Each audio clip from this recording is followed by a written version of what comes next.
Hi, I'm Rachel. I'm 54 years old, and this last year has been nothing short of horrific for me and my daughter-in-law.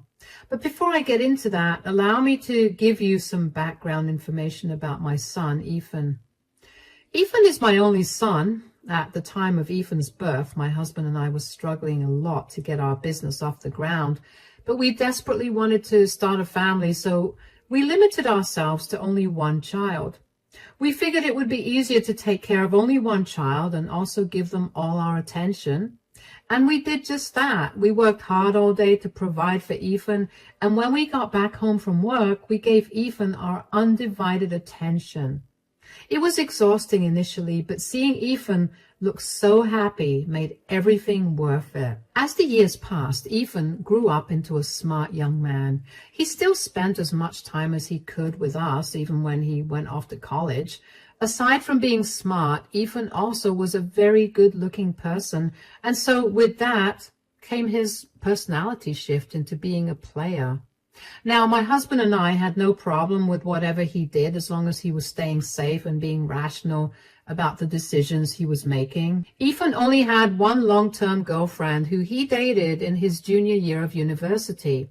He ended up breaking up with her only because I caught him talking to another girl a year after they graduated. They had been planning to move in together, but I managed to convince him to break up with her because if he was already talking to other women, then he wasn't in love with his girlfriend. My husband and I did begin to get worried about the kind of person our son was turning into after that. We tried our best to counsel him. We felt like everything worked out when he met my daughter-in-law, Valerie. The two of them met because of some mutual friends and apparently hit it off immediately.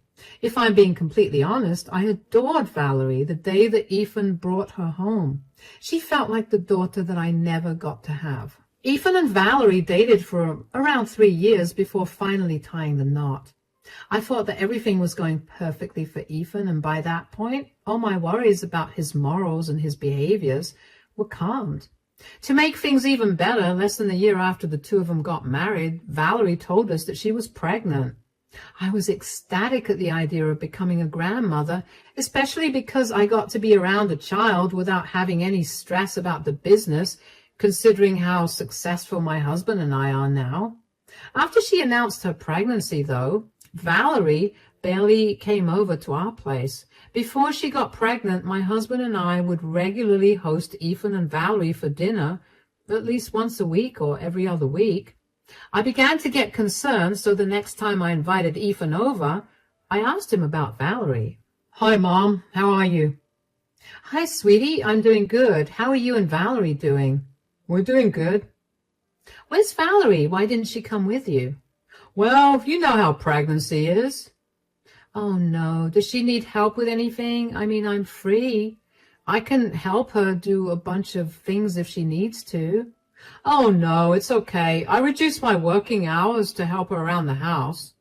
"Sure, but I'm sure that a little more help would never hurt. Besides, being a woman who went through pregnancy too, I think I'll be able to offer a little more help and advice regarding her pregnancy." "It's really okay, Mom. I've got it all under control." "Are you sure?" "Yeah, I'll call you if we ever need anything." "Yes, you absolutely should. Speaking of calling, though, I should make an effort to call Valerie a lot more." "No."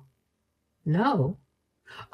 Look, Mom, I was trying to be as gentle as possible about this, but Valerie has been begging for some space for herself." "What do you mean?" "She's been feeling a little smothered by all the attention and advice she's been getting from her side of the family.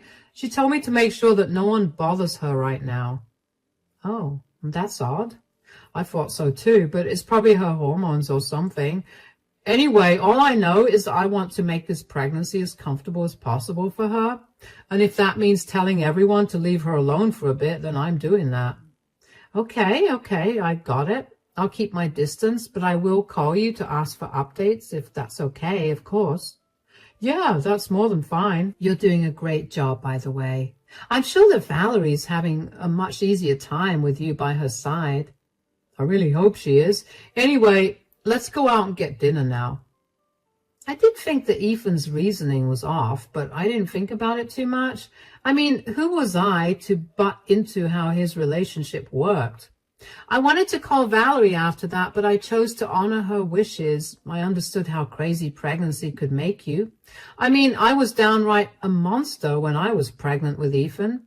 I figured that I would just wait for Valerie to call me whenever she wanted, and in the meantime, I could help Ethan with taking care of her whenever I could. Ethan rarely ever called me after that. He always seemed so busy.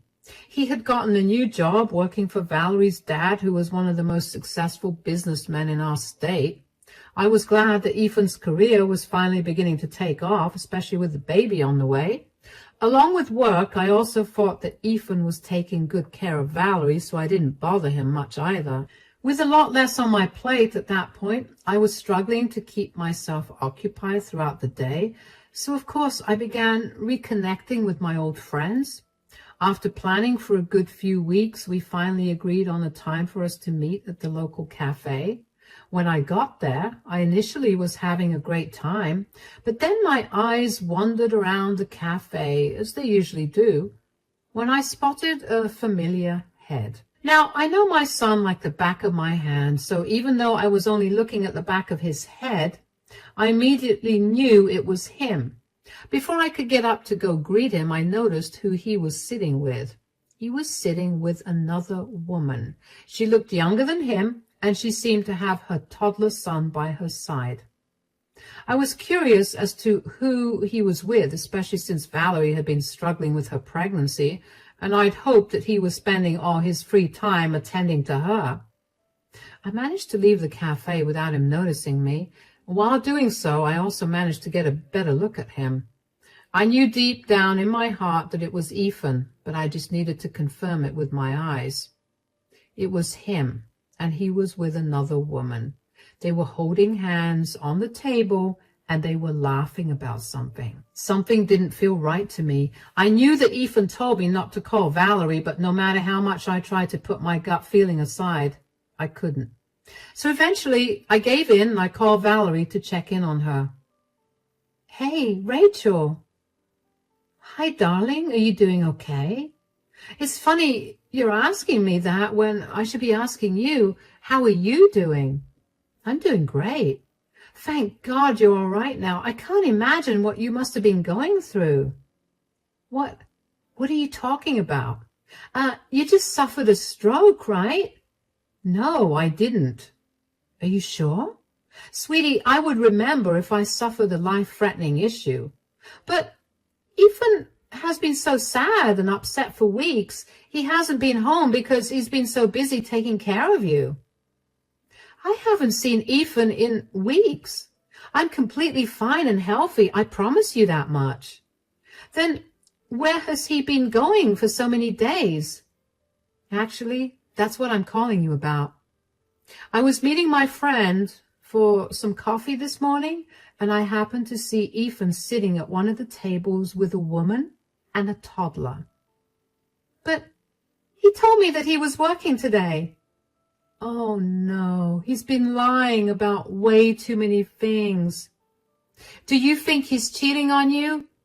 I don't know. I mean, I don't have any evidence against him. Was he really close with the woman? Did the child look like him at all? I don't know about him being really close to her, but they were holding hands on the table and were laughing. The child didn't look like him at all, at least from what I could tell. They weren't sitting in a place for me to comfortably make out many details. Why would he lie to me? Okay, sweetie, you need to listen to me. You cannot break right now. You have a child on the way and you need to stay strong. We're going to get to the bottom of this and you need to go through his things. Isn't that an invasion of his privacy? None of that matters when your marriage is on the line. He's probably not going home for a while, right? No, I think he'll be home soon. Well, whenever he next leaves the house to take care of me, go through his things and let me know if you find anything. No matter what you find, just know that I'll be by your side. I'm going to help you out, and I'm going to make sure that Ethan pays the price for anything wrong he does. Thank you so much, Rachel. I really owe you one. No, you deserve better, and I want to make sure you get it. Take care and keep me updated. I couldn't believe what I had heard. First of all, for Ethan to tell Valerie I had a stroke was beyond insane. I saw no reason for him to lie about something so dire. Unless, of course, he actually was cheating. I did not want to assume the worst of my son, but I didn't want to rule out the very real possibility of him doing something disgusting. I had hoped that after he married Valerie, his player, bad boy days would be out behind him, but after seeing him look so affectionate with another woman while his wife was pregnant back home, I couldn't help but doubt his actions. The more I entertained the idea of Ethan cheating on Valerie, the more upset I got about it. Valerie was pregnant, and this was not the best time for such life-shattering news to be given to her. But I also knew that I would feel beyond guilty if I hadn't spilled to her immediately. It was better that she go through the pain of it all before the child was born rather than after. I didn't try to call Valerie after that conversation because I didn't want Ethan to even accidentally find out that we were back in contact. I patiently waited for her call, even though it was eating me up alive to know more. Finally, she called me 2 days later. She seemed like she had been crying for a long time because she sounded very nasally and her throat sounded raw. Hey, Rachel, are you free? I hope I'm not bothering you. Oh my gosh, are you okay? Of course I'm free, and you could never be a bother. What's going on? Well, I looked through Ethan's phone and I found out so much. Oh no, what did you find out? I found him texting multiple women. Oh, sweetie. That's not even the worst part. It turns out that who he's been visiting for so many months, he's apparently met at least 20 women in this period, and one of them was my colleague from work, who he happened to meet during a work dinner that I invited him to. That's disgusting. Oh my gosh. And apparently the woman that you saw him with is pregnant with his child too. I feel so disgusting. I can't expect you to feel good after finding out all of this, but I do want you to channel all these negative feelings you have into teaching him a lesson. Yeah, but could I ask you something? Of course, sweetie. Do you think I'm ugly? Do you think that there was something I could have done to make sure Ethan remained faithful to me? Sweetie, you can't think that way. You're not ugly at all. The first time I saw you, I genuinely thought that my son must have done something insane to pull you. You are not responsible for his actions. You don't have to fight to keep your husband faithful to you. That was his duty the second he vowed to be by your side forever. You're right. I guess my pregnant brain is making me feel like I did something wrong. And we can't let your pregnancy brain act right now. Right now, we're going to get even with Ethan for hurting you this way. Are you sure that you want to go against your son? No son of mine would ever lie to and cheat on his wife. This is me simply teaching him a much-deserved lesson. All right, let's do this. Shall I come over tomorrow whenever Ethan is out of the house again? Yes. Take care until then, and if you want to come stay here for the night, that would be okay too. No, I'd much rather whatever we do come as a huge surprise to Ethan. I don't want him to know that we're onto his lies at all. All right then. I'll meet you tomorrow. After the call was done, I didn't know how to feel, only because I had so many emotions swirling in me like a hurricane. I wanted to yell at Ethan for his disgusting behavior, but I also wanted to cry with Valerie for the love that she lost. One thing was for certain, though. I knew that at that moment, I no longer had a son. My husband, too, was very upset by what Ethan had done and called Valerie to apologize. Valerie was surprisingly very kind-hearted about it, and that only made me feel even angrier at Ethan. How could he have thrown away a 4-year relationship with the most kind, caring woman on the planet just like that, especially when she was pregnant with his child? I wanted nothing more than to call Ethan up and yell at him for being a jerk, but I knew better than to do that. If I did that, he would not learn any lesson. He would probably just move on and do the same thing to another woman. He needed to be equally hurt by this just so he would never repeat it. And I was all for hurting him in the worst way possible. After barely getting much sleep at night, I made my way over to Valerie's place the next morning. Valerie's eyes were red and puffy, and she looked like a mess. I hugged her tightly when I saw her and then asked her how she was holding up. How are you holding up? Well, I've managed to stop crying, so that's where I am right now. I'm really sorry for Ethan's behavior. I can't help but feel really bad that this is all happening to you. It's okay for you to feel bad about all of this, but you have nothing to apologize for. You're right. I just sometimes wonder if Ethan's dad and I raised Ethan better. That's a load of nonsense. You guys are wonderful people, and I'm sure you raised Ethan to be just like you. Ethan made his own decisions, and that is not a reflection of you two. You're absolutely right, but still, let me help you figure out how to get back at Ethan. I think I already have an idea. Oh, let me hear it. I was thinking of informing my dad about Ethan cheating on me. I'm sure with all the time he's been sleeping around with other women, he's been slacking at work.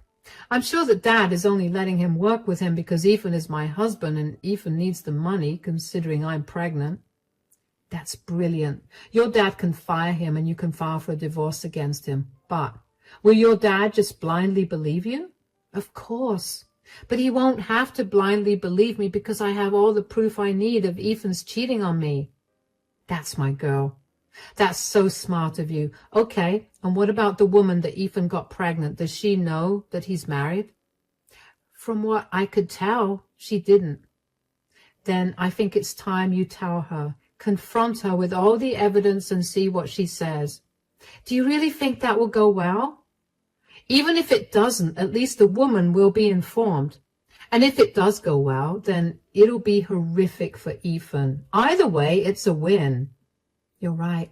I'll talk to my dad about this. Oh, and ask him if he could make it as embarrassing as possible for Ethan. And I also think that you should go a step further and expose Ethan to everyone in the family. I'll help, of course. This will only make sure that no one will help him out. Do you think that's overkill? No. He is not allowed to cheat on his wife, lie to her and me, and then get away with it. This is a harsh lesson he needs to learn.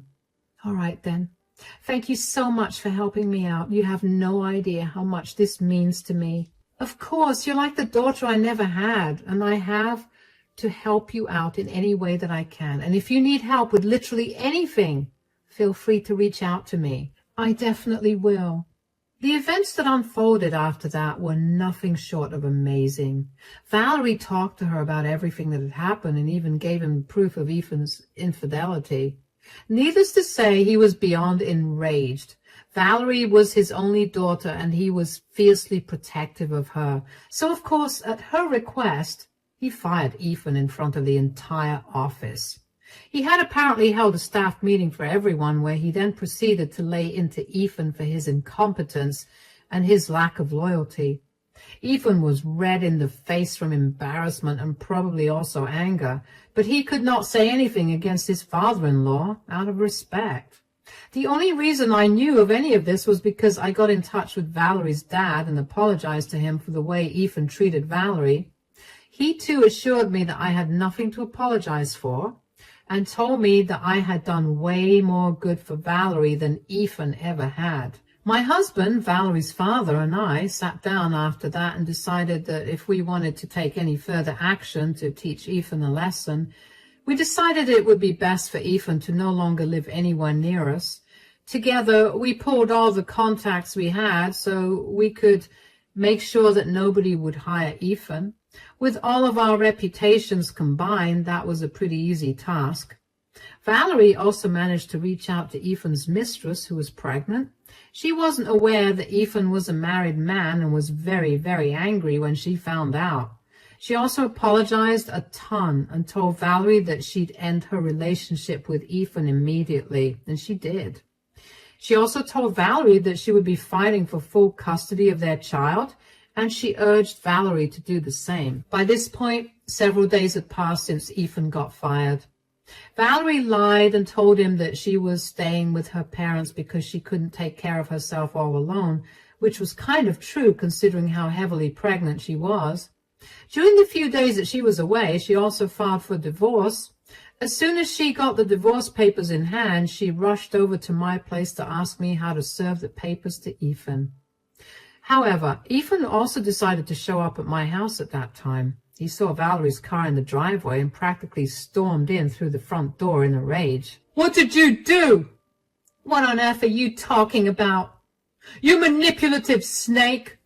That is no way to talk to the mother of your child." "Oh, were you in on this too?" "In on what exactly?" "I don't have a job anymore." "Really? Did my dad finally fire you?" "Finally? You wanted him to fire me?" "Why would he want his cheating son-in-law to work with him?" "How did you even find out about that?"